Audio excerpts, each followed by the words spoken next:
Hey everybody, and welcome to AQ's Blog and Grill.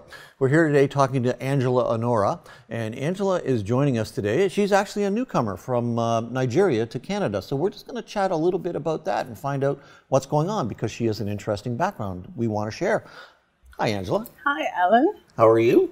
I'm good. Thanks for having me here. You're welcome. Now, how long have you and your family been here?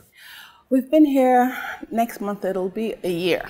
1 No, year. 2 years. Sorry. 2 years coming. Yes. Okay, 2 years. Yes. So the biggest shift you've found from Nigeria to Canada has been The cold. the cold. Yes, the winter. Yeah. It cannot be described. It's. I mean, we as Canadians, we take pride in how cold it gets here.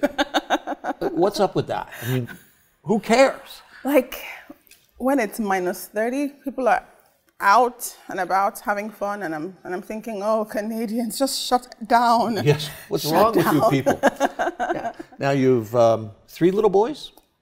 2 little boys. And 2 little boys. And a girl. And a Yeah. girl. So you have 3 children. And how old are they?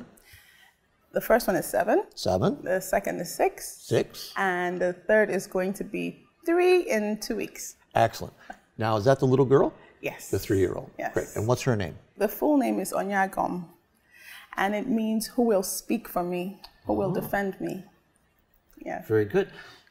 It's funny how families, pass on names.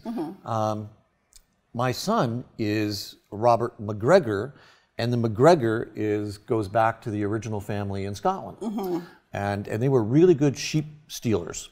The McGregors were like #1 when it came to borrowing other people's livestock. Without permission. Yeah, and that was good for a while, but then it kind of got subdued.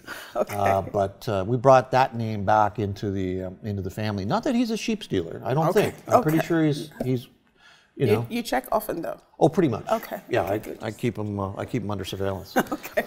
So the cold has been a thing. Now, in Nigeria, you were working in broadcast, and tell us a little bit about that. What were you doing? I was an on-air personality, and it was a talk radio station, the first talk radio station in Nigeria. It was just talk. The first talk radio station in Nigeria. Yes, Wow. it was just all of talk. Because we were starting out, there was a lot of music, old music, like oldies. So everybody was like, oh, nice, and they're tuning in. So that's how we built our fan base, by drawing in the right crowd. Right. Just listening to talk.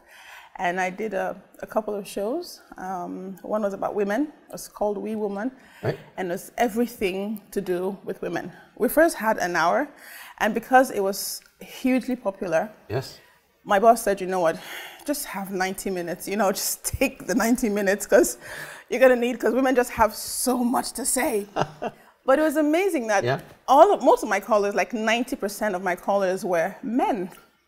Calling into the women's talk show. Now, why would men do that? I think they're just intrigued. They're calling and saying, oh, why do women do this? Oh, is this why women do this? Oh, I couldn't figure out.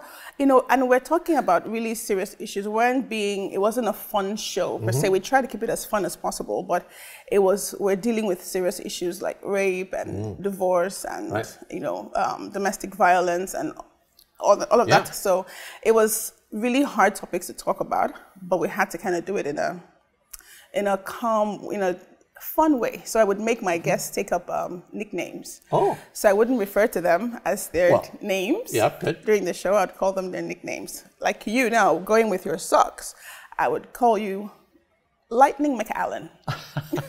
Lightning McAllen. See, there's another good name. I could go with that. Yes, I'm going to put that. I'm going to have a new Twitter handle called Lightning McAllen. Just for your socks collection. Oh yeah, well, my socks could speak. Okay, so you've got all these men calling your women's show because men are kind of dumb, and we don't know anything. We really don't know what's going on. But you think you do. Well, we pretend. We just let you think you do. Yeah, you see. Yeah, we just let you. We let you go with it. Thank you. Well, speaking on behalf of all men, we thank you for that, because without that, I don't know how we'd ever get along. You're very welcome. Okay, so you're the talk show on-air personality. You're the host of this show, And did you do anything else? Were you involved in film in Nigeria? Yes, I dabbled a bit into acting as well, writing, script writing.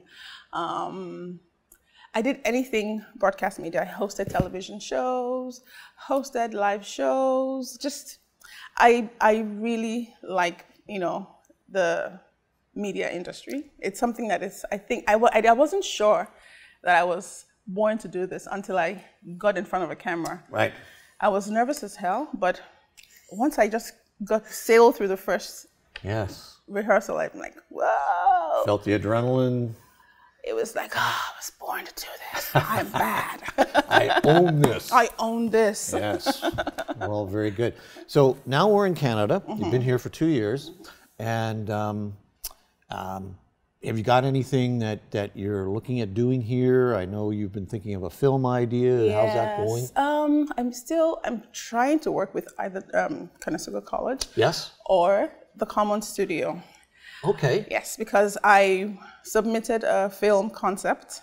They were having a pre-production program to support upcoming filmmakers, and I submitted a film concept, and I was picked. I was selected to come for the program. So I was really excited about about that opportunity. Yep. And it was fun, and I learned so much in such a short time. Yeah.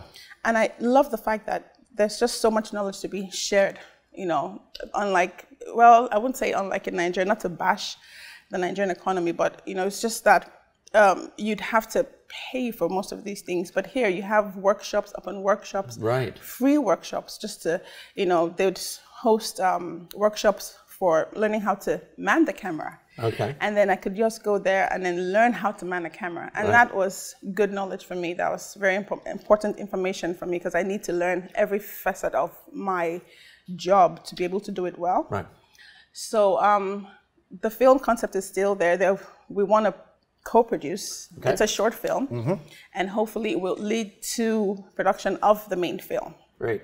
Yes. And then also a talk show. I told you about the talk show, Yes. about getting foreign families, immigrant families. Yes. Over, a nice meal, talk about why they've moved here, just to let Canadians connect with their door-to-door neighbor, like next-door neighbor, people who look different from them. Yes. Why did they move here? You see a lot of Africans, Asians, Europeans, and then you don't know why they're here. It's just, some people just assume you're here for a better life. Sometimes not. Exactly. And those stories, again, have to be shared. Because it will lead to better understanding, and more understanding means a better community. Yes. So that's more inclusion. Inclusion. That's a key word. We should always keep that in mind. Yes. So Angela, I know you're going to do well, and we at AQ's Blog and Grill are going to help you do well. Thanks for joining us. Thank you so much. You're welcome.